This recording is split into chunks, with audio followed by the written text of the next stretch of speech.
राम भद्राचार्य है ना, वो क्या कह रहा है कि मैं 99% लेके आया फिर भी मेरा सिलेक्शन नहीं हो रहा है, एक दलित 1% लेके आता है उसका सिलेक्शन हो जाता है। उस मूर्ख को, उस अल्पज्ञानी व्यक्ति को जरा समझाया जाए कि आरक्षण कोई गरीबी उन्मूलन कार्यक्रम नहीं है। बिल्कुल, आरक्षण को पहले समझना पड़ेगा, पहले आपको देश के संविधान को, देश का जो ढांचा है संवैधानिक, उसको समझना पड़ेगा कि आखिर आरक्षण इस देश में क्यों लगाया गया। इसलिए लगाया गया क्योंकि इस देश में शोषित वंचित समाज, जिसे हर कदम पर, हर जगह पर प्रताड़ना झेलनी पड़ती है, वो समाज में बराबरी पे आ पाए। अब लोग कह रहे हैं कि आर्थिक आधार पे आरक्षण होना चाहिए, कितनी मूर्खता परिपूर्ण व्यक्ति बात है।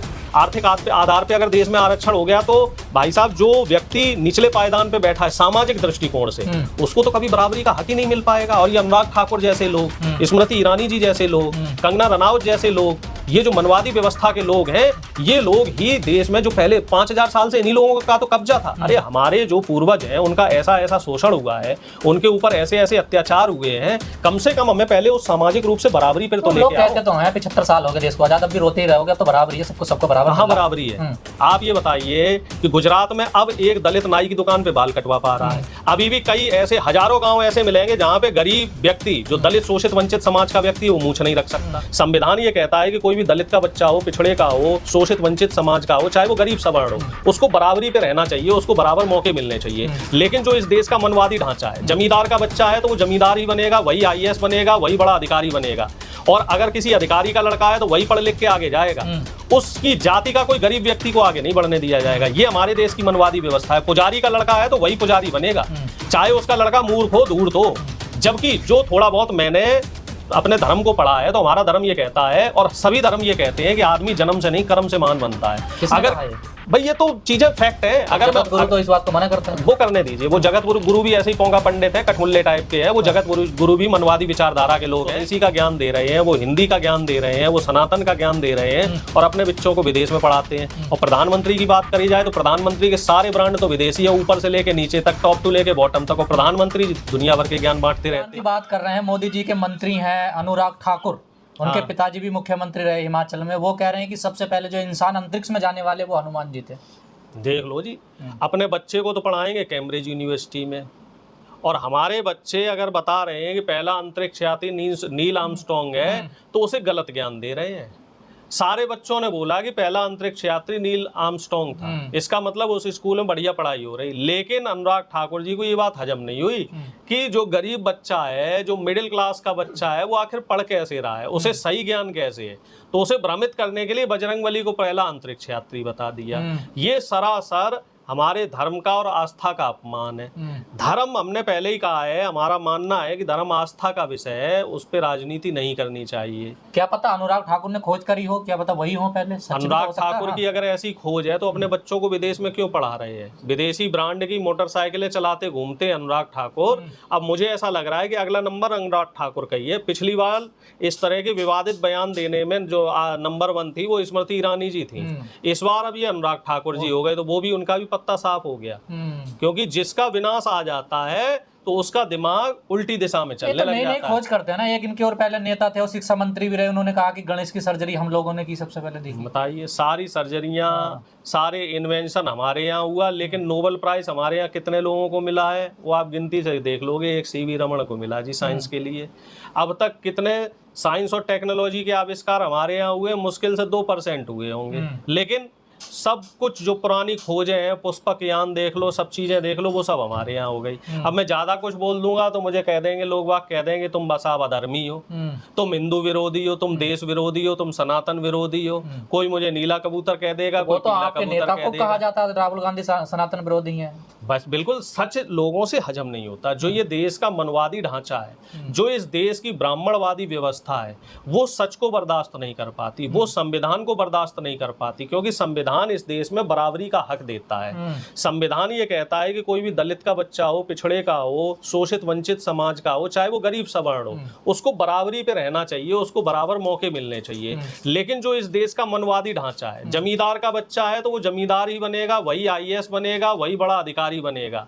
और अगर किसी अधिकारी का लड़का है तो वही पढ़ लिख के आगे जाएगा, उसकी जाति का कोई गरीब व्यक्ति को आगे नहीं बढ़ने दिया जाएगा। ये हमारे देश की मनवादी व्यवस्था है। पुजारी का लड़का है तो वही पुजारी बनेगा, चाहे उसका लड़का मूर्ख हो, धूर्त हो। जबकि जो थोड़ा बहुत मैंने अपने धर्म को पढ़ा है तो हमारा धर्म ये कहता है, और सभी धर्म ये कहते हैं कि आदमी जन्म से नहीं कर्म से महान बनता है। किसने अगर कहा ये?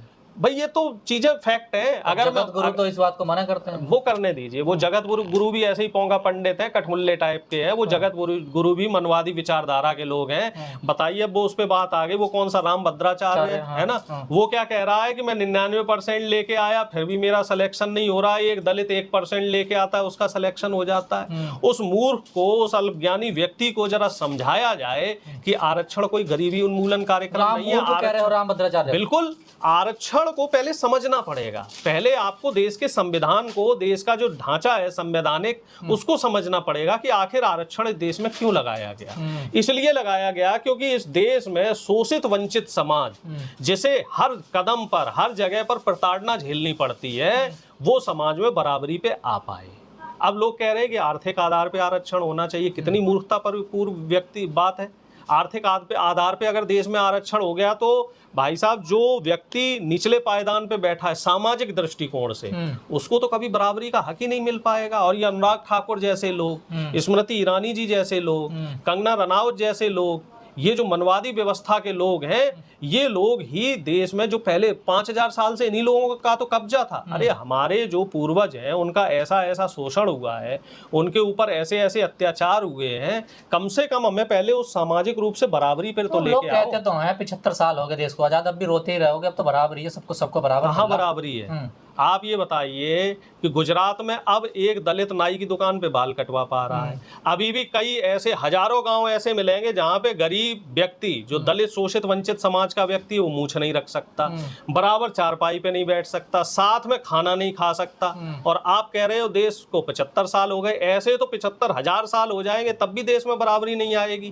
क्योंकि जब तक इस तरह की मनवादी व्यवस्था की सरकार इस देश में चलती रहेगी, जो जातीय विषमता को बढ़ाती रहेगी, तब तक देश में कभी भी संविधान को अच्छी तरीके से लागू नहीं हो पाएंगे। हिंदू धर्म तो कहता है ना, ऊंच नीच रहनी चाहिए, तभी हिंदू धर्म नहीं कहता। ये हिंदू धर्म को बनाने वाले जो धर्म के ठेकेदार हैं, जो ये पुजारी लोग हैं, पंडित लोग हैं, ये जो धर्म के ठेकेदार लोग हैं, ऐसे ये मुसलमान मुस्लिम कह रहे हैं कि कोई कर्म से ब्राह्मण नहीं होता, जन्म से ही ब्राह्मण होता। देखिए, वो व्यक्ति बेवकूफ है। जो व्यक्ति अपने आप को जन्म से महान मानता है, मेरी नजर में वो व्यक्ति इंसान हो ही नहीं सकता।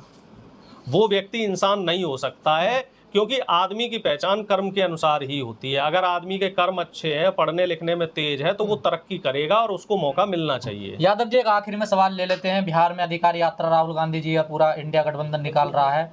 आज कांग्रेस के दफ्तर पर हमला हो गया, वहां पर कांग्रेस के कुछ लोग आंदोलन करने आए और पूरी लाठी डंडा बजा और पुलिस तमाशा देखती रही। देखो, पुलिस तो इसमें ढिलाई थी।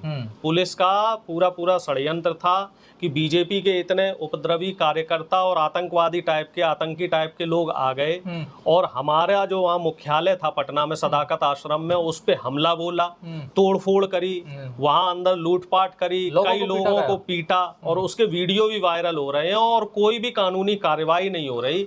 पुलिस वहां पे मूक बनी हुई बैठी है। हम जांच कर रहे हैं, हमें पता भी नहीं। जांच क्या, जब सामने आपके पास वीडियो फुटेज है तो क्या जांच है? जो उसमें कार्रवाई में जो लोग लिप्त हैं, उनके ऊपर आप उनको जेल की सलाखों में डालिए ना, फिर उसके बाद जांच करते रहिए। राहुल जी की यात्रा से पूरा बिहार का जो बीजेपी और एनडीए गठबंधन है वो हिला हुआ है। सबके सब डर गए हैं। जो अपार जनसैलाब आ रहा है, आप देखो ना, उसकी 1/4 भीड़ आप मोदी जी की किसी रैली में लाके दिखा दो। इसलिए बीजेपी के लोग डर गए और इसी वजह से इरादतन उन्होंने इस तरह का हमला किया। और कायराना हरकत है ये बहुत। राहुल जी ने भी और तमाम नेताओं ने कहा है, इससे हम लोग डरने वाले नहीं है, इससे कोई फर्क नहीं पड़ेगा, और बल्कि इस यात्रा को और इस आंदोलन को और मजबूती मिलेगी। और बीजेपी के लोग जितना इस तरह की जो कानून हाथ में लेने की कोशिश करेंगे, उससे जनता के बीच में भी एक अच्छा संदेश जाएगा कि ये लोग मनवाद को बढ़ावा दे रहे हैं, ये लोग संविधान का उल्लंघन कर रहे हैं और ये लोग सच से डरते हैं। चलिए, ठीक है।